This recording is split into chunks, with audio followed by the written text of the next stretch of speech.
നമ്മുടെ ഹൃദയത്തിന് സ്വന്തമായിട്ടൊരു ബൈപ്പാസ് സർജറി ചെയ്യാൻ സാധിച്ചാലോ? ഓപ്പറേഷൻ തിയേറ്റർ ഇല്ല, സ്റ്റെന്റിന്റെ ആവശ്യമില്ല. ഞാൻ ഈ പറഞ്ഞതൊരു സയൻസ് ഫിക്ഷൻ ഒന്നുമല്ല, ഇതൊരു യാഥാർത്ഥ്യമാണ്. ഇതിന്റെ പേരാണ് ആൻജിയോജെനിസിസ്. നമ്മുടെ ഹൃദയത്തിലുള്ള രക്തധമനികൾക്ക് പുതിയതായിട്ട് വീണ്ടും രക്തക്കുഴലുകൾ ഉൽപ്പാദിപ്പിക്കാനുള്ള ഒരു കഴിവുണ്ട്. പക്ഷെ ഒരു കണ്ടീഷൻ ഉണ്ട്.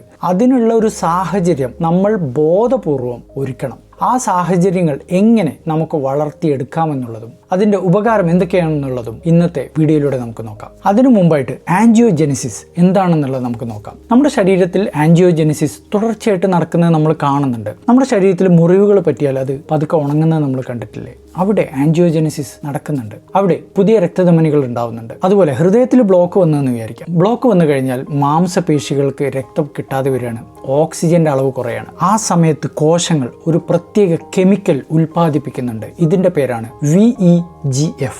ഈ VEGF ഹൃദയത്തിനകത്ത് ചെടി മുളപ്പിക്കുന്ന പോലെ പുതിയ രക്തധമനികളെ മുളപ്പിച്ചുകൊണ്ടേയിരിക്കുകയാണ്. അങ്ങനെ കാലക്രമേണ ഈ രക്തധമനികൾ വലുതാവുകയാണ്. രക്തയോട്ടം നഷ്ടപ്പെട്ടു പോയ ഭാഗത്തേക്ക് പുതിയ രക്തധമനികൾ മുളച്ചു വരികയാണ്. ഇതിന്റെ പേരാണ് കൊളാറ്ററൽ സർക്കുലേഷൻ. നല്ല രീതിയിൽ കൊളാറ്ററൽ സർക്കുലേഷൻ വന്ന ഒരു വ്യക്തിയെ സംബന്ധിച്ചിടത്തോളം പിന്നീട് പലപ്പോഴും ഹൃദ്രോഗത്തിന്റെ ലക്ഷണങ്ങൾ അപ്രത്യക്ഷമാവുകയാണ്. കൊളാറ്ററൽ സർക്കുലേഷൻ ഉണ്ടാവണമെങ്കിൽ 3 സാഹചര്യങ്ങൾ വേണം. ഒന്നാമത്തേത് രക്തയോട്ടം അവിടേക്ക് കുറഞ്ഞിരിക്കണം. രണ്ടാമത്തേത് VEGF എന്ന് പറയുന്ന കെമിക്കൽ അവിടെ ഉണ്ടാവണം. മൂന്നാമത്തേത് രക്തധമനികൾക്കകത്തെ എൻഡോത്തീലിയം എന്ന് പറയുന്ന തൊലിയുടെ ആരോഗ്യം നന്നായിരിക്കണം. ഇത്രയും അറിഞ്ഞു കഴിഞ്ഞാൽ പുതിയ രക്തധമനികൾ ഉണ്ടാവാനുള്ള സാഹചര്യം നാച്ചുറലായിട്ട് എങ്ങനെ ഉണ്ടാക്കാമെന്നുള്ളത് എളുപ്പത്തിൽ നമുക്ക് മനസ്സിലാവും. ഒന്നാമതായിട്ട് ഏറ്റവും പവർഫുൾ ആയിട്ടുള്ള കാര്യം എക്സർസൈസ് ആണ്. സ്ഥിരമായിട്ട് ആഴ്ചകളും മാസങ്ങളും എക്സർസൈസ് ചെയ്യുന്ന ഒരു വ്യക്തിയെ സംബന്ധിച്ചിടത്തോളം ഹൃദയത്തിന് നമ്മൾ കൊച്ചു സ്ട്രെസ്സുകൾ കൊടുക്കുകയാണ്, ഓക്സിജൻ കുറയ്ക്കുകയാണ്. അതിന്റെ ഭാഗമായിട്ട് പുതിയ രക്തധമനികളെ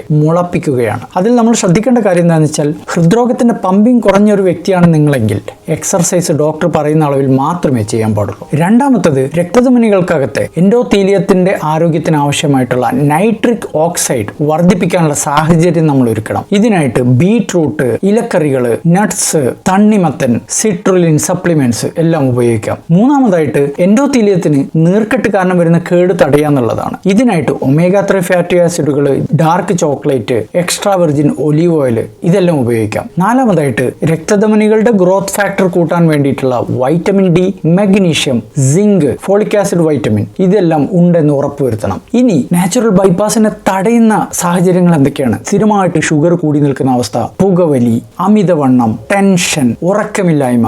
ഇനി നമ്മൾ എന്താണ് ചെയ്യേണ്ടത്? വൈറ്റമിൻ ഡിയും മഗ്നീഷ്യവും നോർമലായിട്ട് നിലനിർത്തുക. ഉറക്കം, സ്ട്രെസ് ഇതെല്ലാം കൺട്രോൾ ചെയ്യുക. കൃത്യമായിട്ട് വ്യായാമം ചെയ്യുക. ആഴ്ചയിൽ 5 ദിവസമെങ്കിലും 30 മിനിറ്റ് വീതം.